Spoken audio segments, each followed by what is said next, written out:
unsurprisingly, is the after-action report. It shows, like down here, if I had active lancemates, it would show their experience gains, how good they are, what mech they rode, and the status of their mech, whether it was destroyed or whatever during the mission.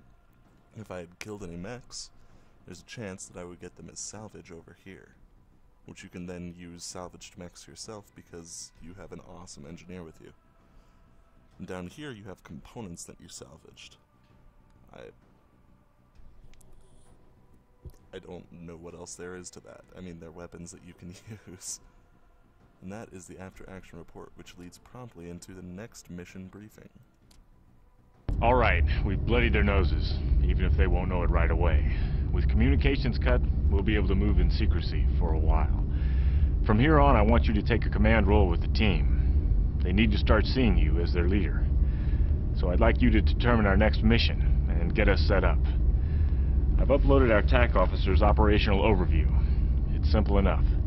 Steiner only left a few dropships behind, and all but one are hangared here on the moon, where it's safe. Before we hit Dirtside, we'll need to destroy the dropships to cripple the mobility of Steiner's defensive forces. We also have to raid additional supplies from some of the remaining lunar facilities. They're undefended. The only threat to those raids are Steiner mobile artillery units. They'll have to be neutralized before we can start our raiding operations. All right. I've asked Carl Sontag, our technical officer, to configure mechs for the missions. Now, Carl's a good man, and one hell of an engineer. Your father used to say, give Carl 100 tons of steel wool, and he'll knit you an atlas overnight. Change the loadouts if you want to, but I doubt you'll improve on his choices. We're all waiting for your orders, Ian. I know you're up to the challenge. Yes? Good news.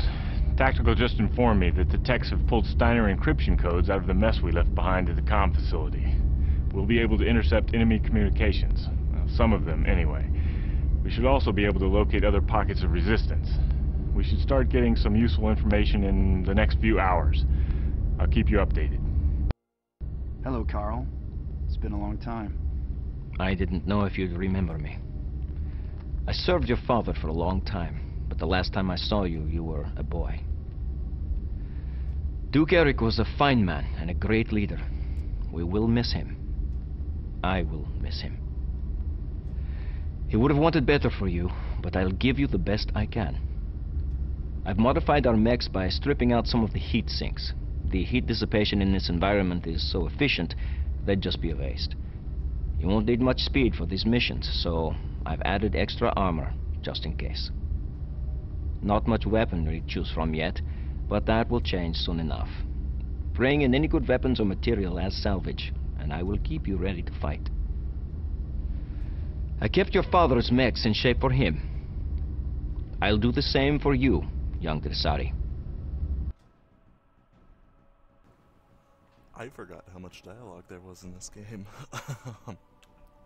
So this is the TAC map. Eventually you'll get more options, I believe.